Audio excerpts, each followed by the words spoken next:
hemos estado comentando desde temprano, desde ayer durante toda la jornada, bueno, Jair Bolsonaro asumió oficialmente como presidente de Brasil.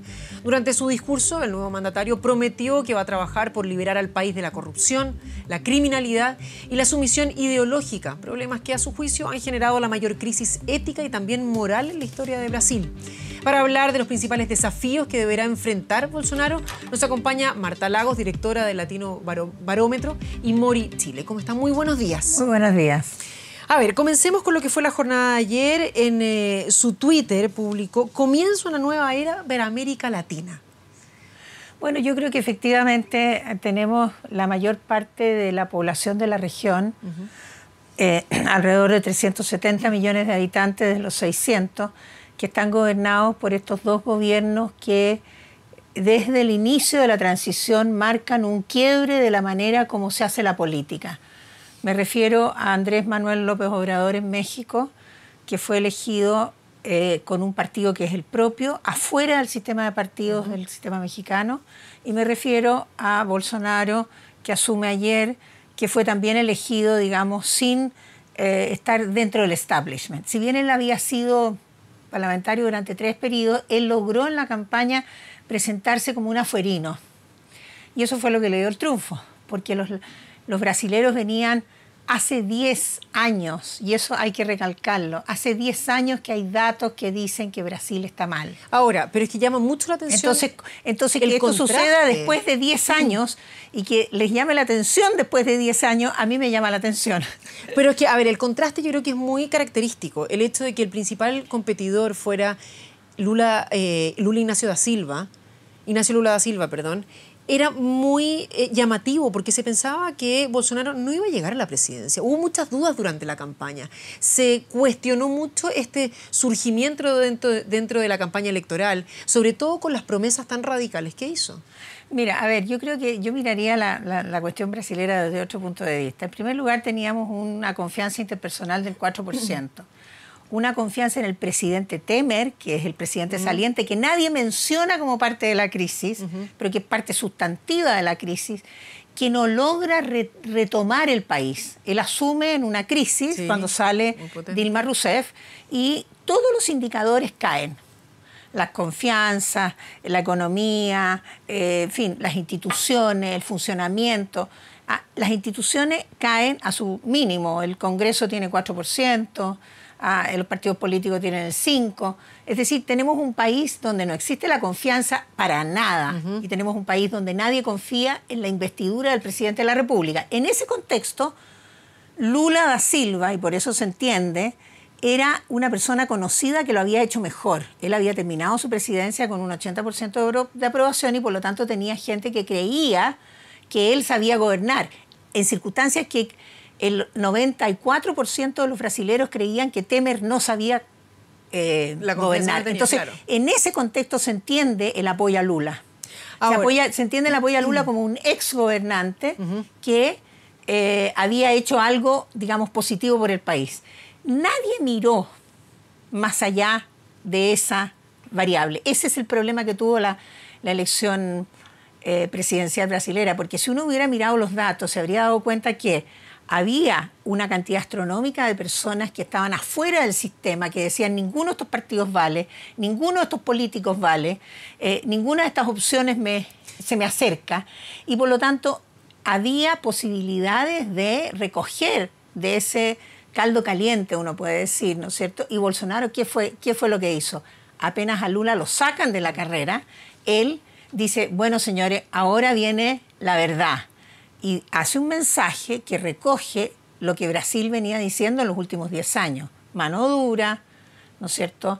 Yo vengo de afuera, yo no soy parte del sistema de partidos, todos estos otros señores son todos unos corruptos. Recomponer la economía. Recomponer la economía. Entonces viene con este discurso, que es el discurso que la gente estaba esperando. Ahora, hay un discurso, por un lado, que ese aspecto es esperado, pero hay otro que es muy polémico respecto de la poca tolerancia, la incluso discriminación de grupos que son muy potentes dentro de Brasil, que le juegan tal vez en contra. Parte de lo que se quiso tal vez reivindicar con el discurso que hace su mujer, Michelle Bolsonaro, al hacer un lenguaje de señas y trata de hablar de la inclusión dentro de lo que es un país donde hay muchos movimientos, los cuales se sintieron muy relegados por parte del discurso del candidato todavía en ese momento. Sí, a ver, yo diría más bien, evidentemente que Bolsonaro, para hacer su tortilla, digamos, para llegar a la presidencia, quiebra todos los huevos. Y en ese sentido, digamos, no deja aspecto de la vida del país sin un escándalo o sin una afirmación escandalosa, llamémoslo así, respecto del tema de lo establecido. Es así como gana la presidencia.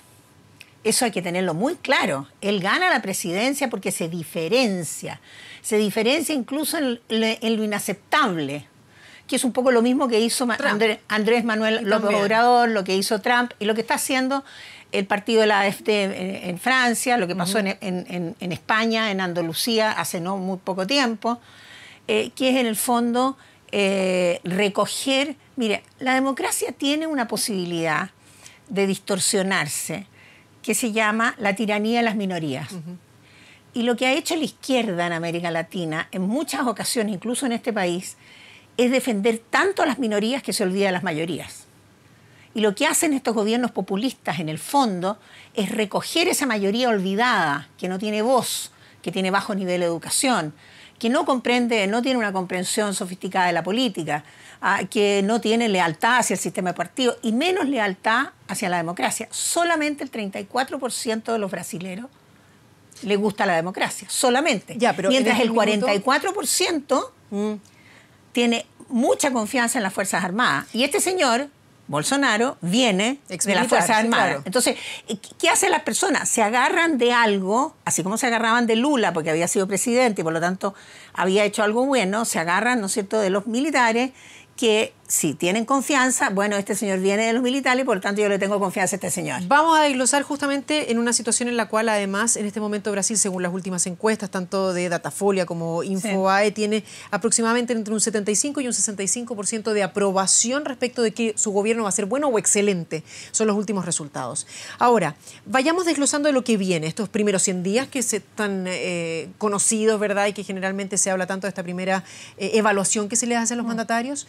En el aspecto económico, vamos parte por parte. En el aspecto económico, ¿qué es lo que tiene que hacer Bolsonaro cuando se ha hablado ya de acuerdos? Por ejemplo, veíamos al presidente Piñera durante la jornada de ayer, en esta bilateral que tuvo con él, hablar de tratar de reforzar a América Latina como una unidad, cuando el propio Bolsonaro había dicho durante campaña, el Mercosur no me interesa en lo más mínimo. Mira, no ha habido ningún presidente de América Latina que haya logrado ser líder en América Latina. A mí me lo dijo Fernando Enrique Cardoso después que terminó su gobierno y le dije, presidente, ¿y usted por qué no tomó el liderazgo de la región? ¿Y sabes lo que me contestó? ¿Qué? Me dijo, apenas alcanza el tiempo para Brasil. Yo quiero ver si a Bolsonaro le alcanza el tiempo para venir a Chile. Bueno, supuestamente la primera visita que bien, no tenemos fecha. O sea, sí, la magnitud de los problemas, lo que se le viene encima. Ahora, se espera una varita mágica. Hay 50 millones de brasileros que votaron por Bolsonaro. Esos 50 millones de brasileros no tienen ideología. No votaron por la derecha, no votaron por la izquierda, no votaron por populistas, votaron por la salud, que es el primer problema, el problema principal que tiene el país, Brasil. El segundo problema principal que tiene es la corrupción. Y después viene la delincuencia. Y a eso se le agrega, ¿no es cierto?, la recesión. Entonces, dígame usted, ¿dónde está la varita mágica que le va a permitir a Bolsonaro cumplir? ¿Dónde está la varita mágica que le va a permitir a Andrés Manuel López Obrador cumplir? Porque esa gente, a diferencia de hace 25, 20 años atrás, que votaban ideológicamente por partido, donde habían organizaciones, digamos, en torno a ideas y en torno a posiciones ideológicas, tenían cómo ser conducidas. Estos 50 millones de habitantes que votaron por Bolsonaro no tiene quien los conduzca salvo Bolsonaro mismo. Pero a ver, entonces esa gente puede estar pasado mañana en la calle diciendo, a mí me prometieron A y me dieron B.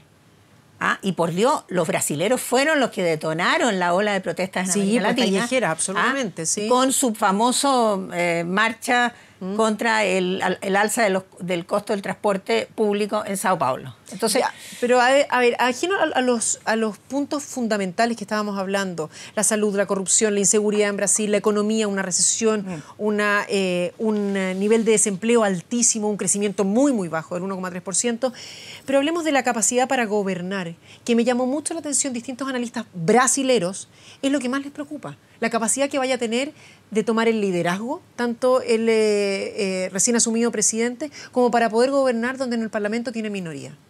Bueno, agregarle, por supuesto, el tema de la mayoría o minoría de los parlamentos. Lo que estamos viendo en el caso chileno es de que el presidente intenta gobernar involucrando al Parlamento lo menos posible.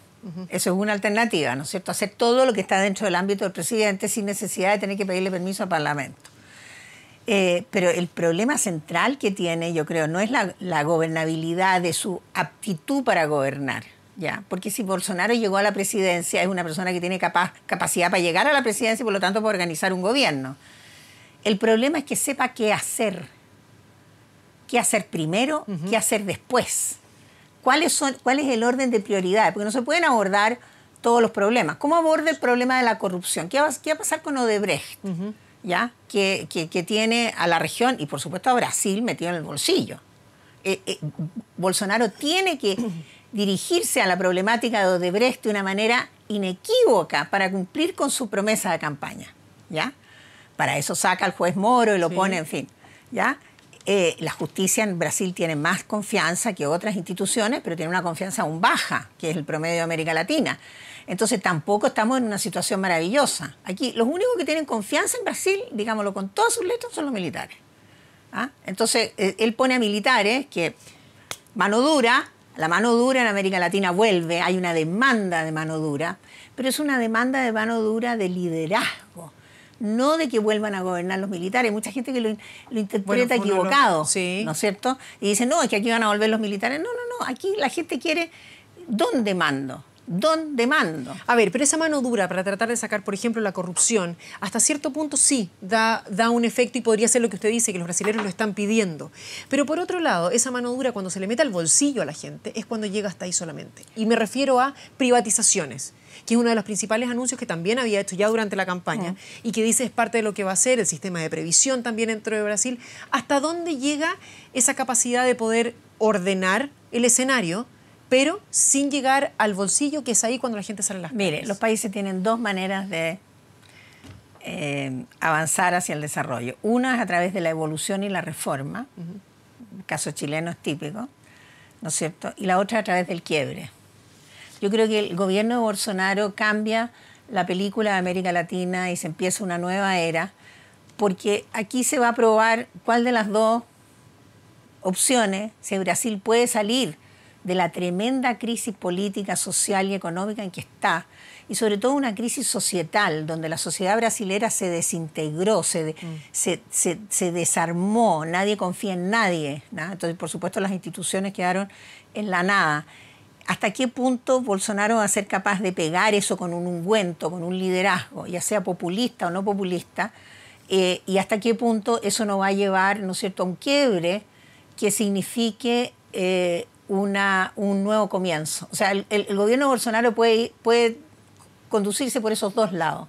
Puede transformarse en el gobierno populista de ultraderecha que muchos intelectuales en América Latina creen, ¿ya? Es el patrón que conocemos. Ahora yo digo cuidado, ¿por qué? Porque en estos 35 años nada de lo que conocemos se ha repetido. Por lo tanto, no es obvio que un gobierno populista de derecha sea como los gobiernos populistas de derecha del pasado. ¿Ah? Muy cortito, porque se nos va el tiempo, tocamos el tema de la economía, tocamos el tema de la corrupción, tocamos algo del tema de la salud, la inseguridad. En Brasil está muriendo más cantidad de gente que, por ejemplo, dentro de México, que era el otro ejemplo que estábamos dando, se había dado durante el último tiempo.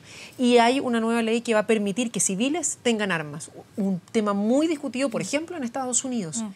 ¿Va a ser esa un arma de doble filo?